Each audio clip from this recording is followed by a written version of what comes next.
Hello नमस्कार दोस्तों। स्वागत है आपका एक बार फिर से आपके अपने परिवार स्टडी वाला 1.0 में। आशा करते हैं आप सभी अच्छे होंगे, स्वस्थ होंगे और अच्छे से पढ़ाई कर रहे होंगे। जैसा कि आपको पता है कि 10 जनवरी 2023 से एसएससी जीडी के एग्ज़ाम शुरू होने वाले हैं। उसी को ध्यान में रखते हुए आज हमने जीएस, जीके और प्लस हिंदी के टॉप 60 क्वेश्चन सेलेक्ट किए हैं, जहाँ से आपको 5 से 6 क्वेश्चन मिल सकते हैं देखने के लिए। तो ये पेपर उसी तरीके से डिज़ाइन किया गया है। यह सिर्फ एसएससी जीडी के लिए नहीं है, बल्कि अदर एग्ज़ाम के लिए, जैसे यूपी पुलिस है, रेलवे है, सभी एग्ज़ाम के लिए महत्वपूर्ण है और उसी तरीके से यह डिज़ाइन किया गया है। तो बिना किसी देरी के चलिए आज का पेपर शुरू करते हैं। आज का पहला क्वेश्चन है, किस दिन को अंतर्राष्ट्रीय अहिंसा दिवस के रूप में मनाया जाता है? तो अंतर्राष्ट्रीय अहिंसा दिवस के रूप में मनाया जाता है, आपको यह बताना है। आपके ऑप्शन है ए 30 जनवरी, बी 1 मार्च, सी 2 अक्टूबर या डी 24 अक्टूबर। तो इसका राइट आंसर है ऑप्शन सी 2 अक्टूबर। याद रखना है 2 अक्टूबर 1869 को महात्मा गांधी जी का जन्म हुआ था। इनका जन्म गुजरात के पोरबंदर शहर में हुआ था, ये भी आपको याद रखना है। गांधी जी काफ़ी महत्वपूर्ण है हमारे एग्ज़ाम के लिए। तो इनका सबसे पहला सफल जो सत्याग्रह था 1917 में चंपारण, बिहार में किया था इन्होंने। तो ये भी आपको अच्छे से याद रखना है। इसके बाद खेड़ा आंदोलन किया था इन्होंने, असहयोग आंदोलन, भारत छोड़ो आंदोलन 1942 में किया था, भारत छोड़ो आंदोलन 1942। ये भी आपको इम्पोर्टेंट है, ये भी आपको अच्छे से याद रखना है। इन्होंने बहुत सी फर्म की स्थापना भी की थी, ये भी आपको याद रखना है, जिसमें से 1894 में नटाल इंडियन कांग्रेस की स्थापना अफ्रीका में की थी। टॉलस्टॉय फर्म की स्थापना भी इन्होंने अफ्रीका में की थी। अखबार शुरू किया था उन्होंने, इंडियन ओपिनियन, ये भी अफ्रीका से इन्होंने ही शुरू किया था, ये भी आपको याद रखना है। 1915 में सत्याग्रह आश्रम की स्थापना उन्होंने अहमदाबाद में की थी, ये भी आपको याद रखना है। नेक्स्ट क्वेश्चन है, निम्न में से कौन निर्गम उपकरण नहीं है? आपके ऑप्शन है ए इंकजेट मुद्रक, बी प्लॉटर, सी स्पीकर या डी प्रकाशित लक्षण अभिज्ञाता। तो इसका राइट आंसर है ऑप्शन डी प्रकाशित लक्षण अभिज्ञाता। यह एक निर्गम उपकरण नहीं है, जबकि इंकजेट मुद्रक, प्लॉटर, स्पीकर ये निर्गम उपकरण है।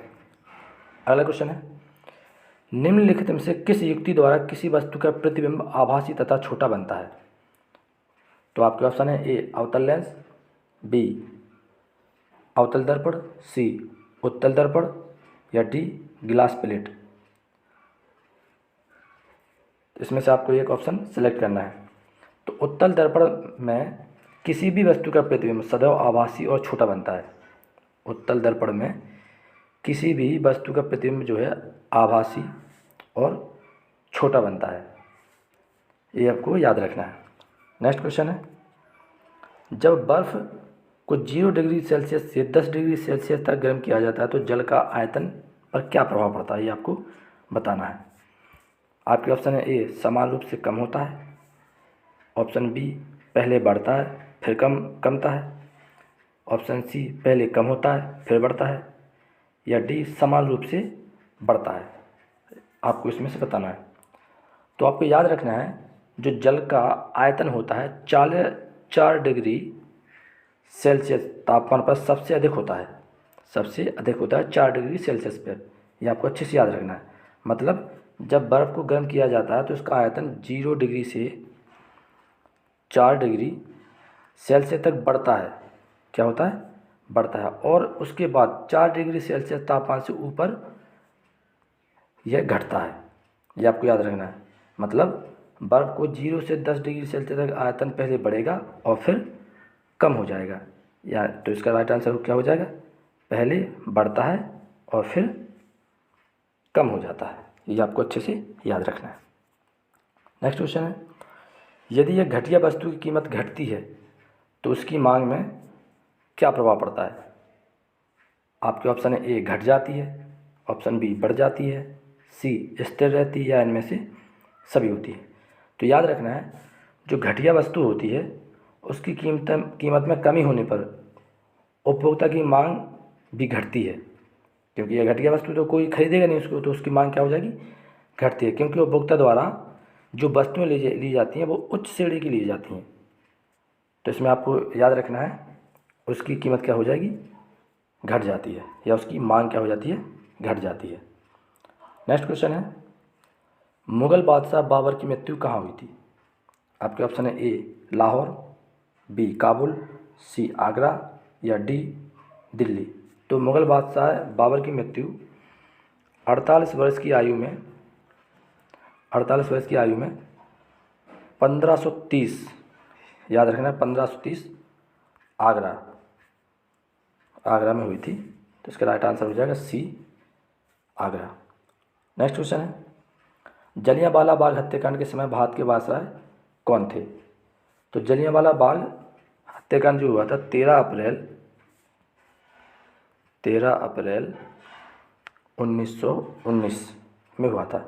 तो उस समय जो वायसराय थे वो लॉर्ड चेम्सफोर्ड थे। तो इसे भी आपको याद रखना है। लेनलेथगो, जब भारत छोड़ो आंदोलन 1942 हुआ था तो उस समय गवर्नर थे लेनलेथगो। इसे भी आपको अच्छे से याद रखना है। नेक्स्ट क्वेश्चन है, निम्नलिखित में से कौन आग्नेय चट्टान का उदाहरण नहीं है? आपके ऑप्शन है ए ग्रेनाइट, बी बेसाल्ट, सी डायोराइट, डी चूना पत्थर। तो जो आग्नेय चट्टान होती हैं स्थूल परत रहित कठोर संघनन एवं जीवाश्म रहित होती हैं। ग्रेनाइट, बेसाल्ट, डायोराइट आग्नेय चट्टान है। ग्रेनाइट है, बेसाल्ट है और डायोराइट ये आग्नेय चट्टान है। जबकि चूना पत्थर, इसका राइट आंसर हो जाएगा चूना पत्थर जो है अवसादी चट्टान है, अवसादी चट्टान है। तो आग्नेय चट्टान ग्रेनाइट होगी, बेसाल्ट होगी और डायोराइट, ये आपको अच्छे से याद रखना है। नेक्स्ट क्वेश्चन है, भाषाई आधार पर भारत में पहला गठित राज्य कौन सा है? आपके ऑप्शन है ए आंध्र प्रदेश, बी गुजरात, सी हरियाणा, या डी केरल। तो आपको याद रखना है, इसका राइट आंसर हो जाएगा आंध्र प्रदेश। 1 अक्टूबर 1953 को यह भारत का पहला भाषा आधारित राज्य बना था। यह राज्य स्वतंत्र भारत में भाषा के आधार पर गठित होने वाला पहला राज्य है। इसे आपको अच्छे से याद रखना है। नेक्स्ट क्वेश्चन है, हॉकी की एक टीम में कितने खिलाड़ी होते हैं? आपके ऑप्शन है ए 9, बी 10, सी 11, या डी 12। तो हॉकी की एक टीम में खिलाड़ियों की संख्या होती है 11। इसे आपको अच्छे से याद रखना है। नेक्स्ट क्वेश्चन है, राष्ट्रीय गोवर्धन योजना की शुरुआत किस प्रदेश में हुई? आपके ऑप्शन है ए गुजरात, बी महाराष्ट्र, सी हरियाणा, या डी तेलंगाना।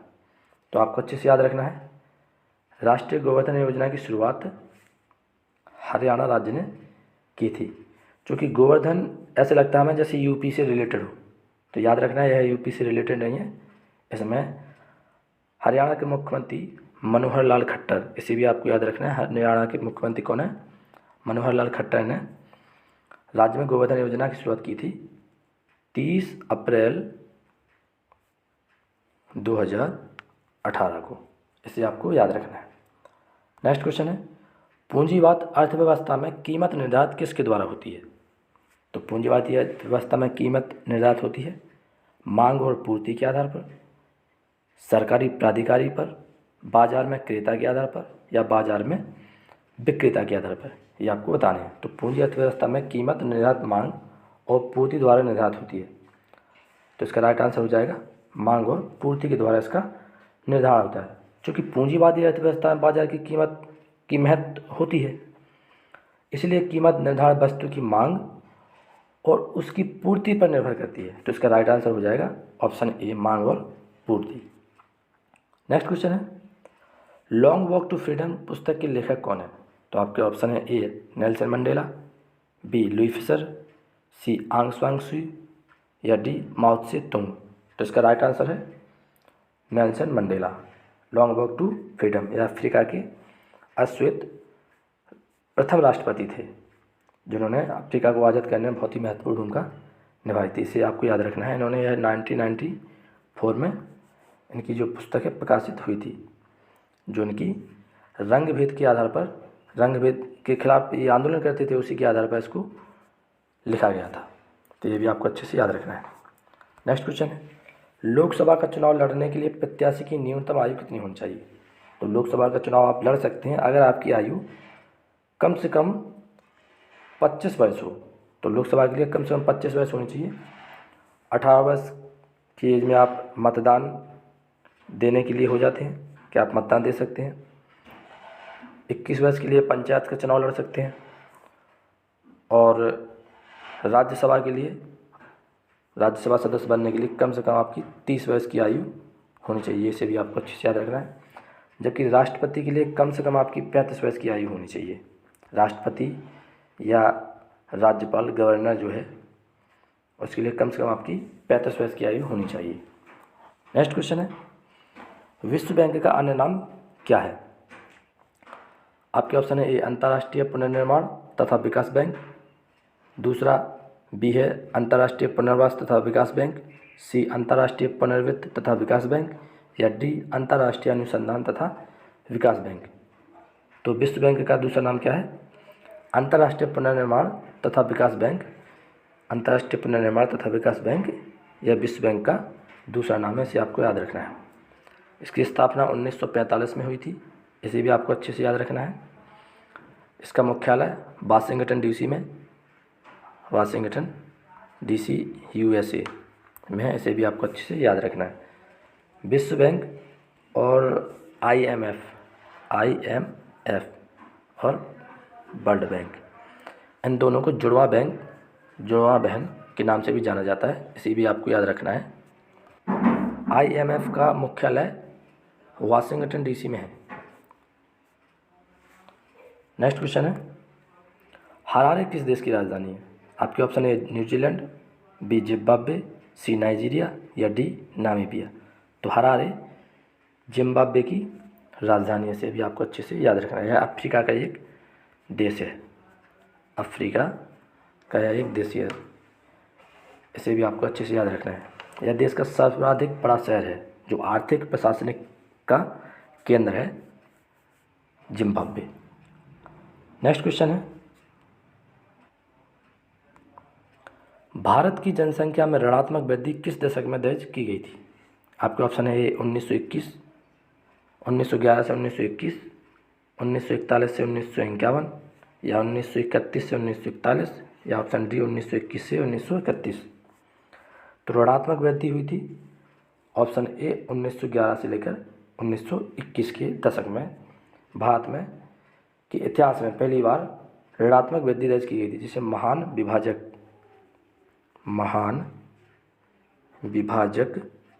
वर्ष भी कहा जाता है। तो इसे भी आपको अच्छे से याद रखना है। नेक्स्ट क्वेश्चन है, निम्नलिखित में से कौन सा संसाधन अजैव और नवीकरणीय है? आपके ऑप्शन है लौह अयस्क, ए बी पशुधन, सी जल, या डी कोयला। तो अजैव और नवीकरणीय संसाधन किसे कहते हैं? तो ऐसे संसाधन जिन्हें पुनः उत्पन्न या नवीकृत किया जा सकता है, जैसे जल हुआ, सूर्य, मिट्टी, पवन ऊर्जा हुई, मिट्टी हुई, पवन ऊर्जा हुई। ये सभी अजैव या नवीकरणीय संसाधन कहे जाते हैं। तो इसका राइट आंसर हो जाएगा ऑप्शन सी जल। जबकि लौह अयस्क, पशुधन और कोयला ये अजैव नवीकरणीय नहीं है। नेक्स्ट क्वेश्चन है, विशेष आर्थिक क्षेत्र स्पेशल इकोनॉमिक जोन की अवधारणा सर्वप्रथम कहाँ से शुरू की गई थी? आपके ऑप्शन है ए चीन, बी जापान, सी भारत, या डी पाकिस्तान। तो विशेष आर्थिक क्षेत्र की अवधारणा सर्वप्रथम चीन से शुरू की गई थी। यानी शेष किसी देश की सीमा के भीतर ऐसे क्षेत्र होते हैं जहां विदेशी व्यापार के लिए आधुनिक यानी अधिकतम सुविधाओं का विकास किया जाता है, जिसे स्पेशल इकोनॉमिक जोन कहते हैं। इसे भी आपको अच्छे से याद रखना है। नेक्स्ट क्वेश्चन है, निम्न में से कौन सी रबी की फसल नहीं है? आपके ऑप्शन है ए गेहूँ, बी जौ, सी चावल या डी चना। तो याद रखना है, भारत में मुख्यतः 3 प्रकार की फसलें उत्पादित की जाती हैं। पहली रबी, फिर खरीफ और फिर जायद की फसलें होती हैं। तो याद रखना है, जो रबी की फसल है जो अक्टूबर नवंबर में बोई जाती हैं, जबकि मार्च या अप्रैल में इनको काट लिया जाता है। तो इनमें जैसे गेहूँ हुआ, जौ हुआ, चना हुआ, मटर हुए, सरसों, ये सभी रबी की फसलें हैं। जबकि चावल रबी की फसल नहीं है, ये खरीफ की फसल है। चावल खरीफ की फसल है, इसे भी आपको अच्छे से याद रखना है। नेक्स्ट क्वेश्चन है, अकबर अपना धार्मिक विचार विमर्श कहाँ करते थे? आपके ऑप्शन है ए पंचमहल, बी इबादत खाना, सी जोधाबाई महल या डी बुलंद दरवाज़ा। तो अकबर अपना धार्मिक विचार विमर्श ऑप्शन बी इबादत खाना में करते थे, जिसे आराधना घर भी कहा जाता था। इसका निर्माण जो है 1575 में अकबर के द्वारा किया गया था। इसी भी आपको अच्छे से याद रखना है। बुलंद दरवाज़ा गुजरात विजय के लक्ष्य में बनवाया था।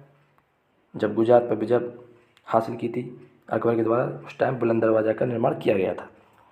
अगला क्वेश्चन है, मनुष्य का सामान्य रुधिर चाप कितना होता है? आपके ऑप्शन है ए 150/90, बी 120/80, सी 100/50 या डी 90/80। तो इसका राइट आंसर है 120/80। मनुष्य का सामान्य ब्लड प्रेशर 120/80 होता है। इसे भी आपको अच्छे से याद रखना है। 120 ऊपर वाले को सिस्टोलिक कहा जाता है और नीचे वाले को डायसिस्टोलिक कहा जाता है। इसे भी आपको याद रखना है। नेक्स्ट क्वेश्चन है, निम्नलिखित में से कौन सी आदर्श गैस नहीं है? तो आदर्श गैस या जिन्हें अक्रिय गैस कहते हैं, अक्रिय गैस या नोबल गैस कहते हैं, इसे अभी आपको याद रखना है। नोबल गैस जैसे हीलियम हुआ, नियॉन हुआ, आर्गन, क्रिप्टॉन, जीनॉन, रेडॉन, ये सभी क्या है? आदर्श गैस हैं। तो इनमें से रेडॉन, आर्गन, नियॉन, ये सभी आदर्श गैस हैं। जबकि सिलिकॉन एक आदर्श गैस नहीं है, यह एक अधातु है। इसे भी आपको अच्छे से याद रखना है, जिसका एटॉमिक नंबर अगर आपसे पूछा जाए तो 14 है। इसे आपको अच्छे से याद रखना है। नेक्स्ट क्वेश्चन है, निम्नलिखित में से कौन सा एक नाइट्रोजनी उर्वरक नहीं है? आपके ऑप्शन है ए अमोनियम सल्फेट, बी यूरिया, सी अमोनियम नाइट्रेट या डी सुपरफास्फेट। तो अमोनियम सल्फेट, यूरिया और अमोनियम नाइट्रेट ये नाइट्रोजनिक उर्वरक हैं, जबकि सुपरफास्फेट नाइट्रोजनिक उर्वरक नहीं है। इसे आपको अच्छे से याद रखना है। नेक्स्ट क्वेश्चन है, निम्नलिखित में से कौन सा वन जलाक्रांत क्षेत्रों में विकसित होता है? तो आपके ऑप्शन है ए मैंग्रोव, बी सदारहित, सी पर्णपाती या डी शंकु वृक्षीय। जो लवण युक्त दलदली भूमि होती है जिनमें वनस्पति के उपयोग के लिए मैंग्रोव वनस्पति कहा जाता है, तो इसका राइट आंसर हो जाएगा मैंग्रोव। ये पौधे मृदा की जल की उपस्थिति के बाद भी जल का अवशोषण नहीं कर पाते, तो इसका राइट आंसर हो जाएगा मैक्रोवन। नेक्स्ट क्वेश्चन है, जैव विविधता अभियान का पर सम्मेलन का सचिवालय कहाँ स्थित है? आपके ऑप्शन है ए लंदन, बी इटली, सी मॉन्ट्रियल या डी टोरंटो। तो जैव विविधता अभियान पर आधारित इसका सचिवालय है ऑप्शन सी मॉन्ट्रियल। इसका मुख्यालय हेडक्वार्टर भी आपको याद रखना है, इसका हेडक्वार्टर कनाडा में स्थित है। नेक्स्ट क्वेश्चन है, जूलियन असांजे किस वेबसाइट के संस्थापक थे? तो जूलियन असांजे विलिकिंस, इनका पूरा नाम है जूलियन असांजे विलिकिंस। यह विकिपीडिया की संस्थापक माने जाते हैं। इसे भी आपको अच्छे से याद रखना है। तो वह किसके हैं? विकिपीडिया की संस्थापक माने जाते हैं।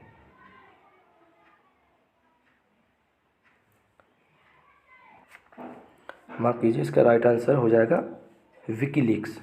जूलियन असांजे विकीलीक्स वेबसाइट के संस्थापक माने जाते हैं। अगला क्वेश्चन है, डायनामो का आविष्कार किसने किया था? तो आपके ऑप्शन है A Newton, B Archimedes, C Faraday या डी ब्रैकेट। तो डायनामो का आविष्कार ऑप्शन सी फैराडे नामक वैज्ञानिक ने किया था। यह यांत्रिक ऊर्जा को विद्युत ऊर्जा में कन्वर्ट करता है, यांत्रिक ऊर्जा को विद्युत ऊर्जा में कन्वर्ट करता है, इसे भी आपको याद रखना है। नेक्स्ट क्वेश्चन है, असहयोग आंदोलन की असफलता के बाद किसके नेतृत्व में कांग्रेसियों ने स्वराज दल नामक एक नई पार्टी बनाई थी? आपके ऑप्शन है ए महात्मा गांधी, बी वल्लभ भाई पटेल, सी चित्तरंजन दास या डी जवाहरलाल नेहरू। तो स्वराज दल की स्थापना 1 जनवरी 1933 में मोतीलाल नेहरू और चित्तरंजन दास के द्वारा की गई थी। इसे आपको अच्छे से याद रखना है। तो इसका राइट आंसर हो जाएगा चित्तरंजन दास। ये भी देखना है कि अगर ऑप्शन में चित्तरंजन दास नहीं है, मोतीलाल नेहरू है, तो ये भी आपका राइट आंसर हो जाएगा। तो या तो चित्तरंजन दास मिलेगा या मोतीलाल नेहरू, दोनों में से कोई भी एक आपको ऑप्शन में दिया जाएगा। नेक्स्ट क्वेश्चन है, नेत्रदान में दाता की आँख का कौन सा भाग काम में लाया जाता है या कौन सा भाग दान दिया जाता है? तो इसका राइट आंसर हो जाएगा ऑप्शन ए कॉर्निया। तो नेत्रदान में दाता की आँख का कॉर्निया का भाग दाताओं में उनकी मृत्यु के पश्चात कॉर्निया को ग्रहण किया जाता है और इसका प्रत्यारोपण किया जाता है। सर्वप्रथम 1888 में कॉर्निया का प्रत्यारोपण किया गया था, इसे भी आपको याद रखना है। अगर वैज्ञानिक का नाम पूछ लिया जाए तो बान हिप्पल वैज्ञानिक का इसमें नाम किया गया था, जिन्होंने इसका सफल प्रत्यारोपण किया था। नेक्स्ट क्वेश्चन है, भारत की सभी सेनाओं का सर्वोच्च सेनापति कौन होता है? तो सभी सेनाओं का सर्वोच्च सेनापति भारत का राष्ट्रपति होता है। तो इसे भी आपको अच्छे से याद रखना है। वर्तमान में भारत के राष्ट्रपति 15वें नंबर की द्रौपदी मुर्मू जी हैं, इसे भी आपको अच्छे से याद रखना है। नेक्स्ट क्वेश्चन है, वाईफाई का पूरा नाम क्या है? तो वाईफाई का पूरा नाम वायरलेस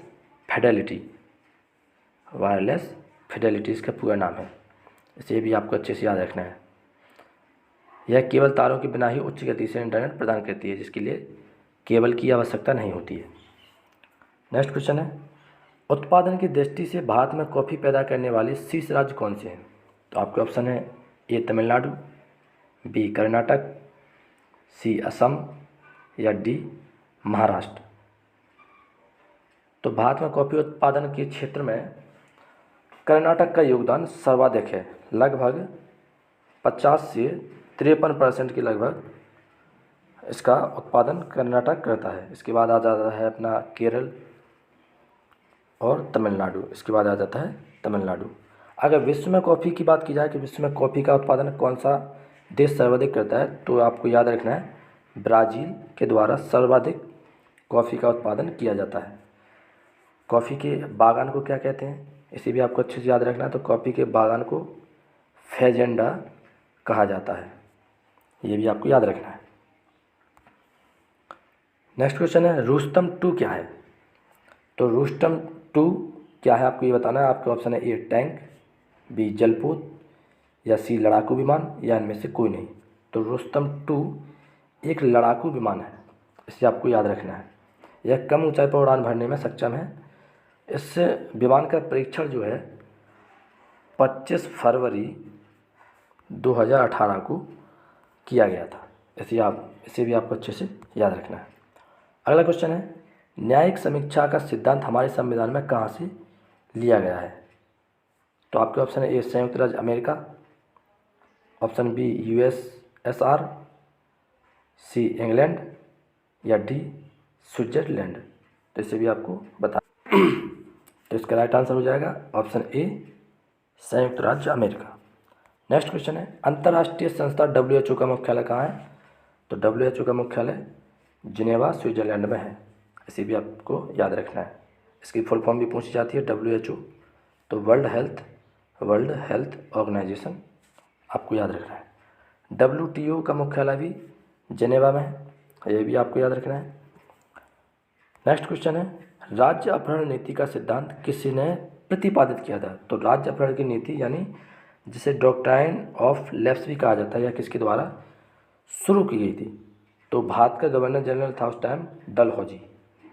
तो यह डलहौजी के द्वारा शुरू की गई थी, जो 1848 से लेकर 1856 ईस्वी तक रहा था। इसने सर्वप्रथम सतारा को इस डॉक्ट्राइन ऑफ लैप्स के तहत हड़पा था।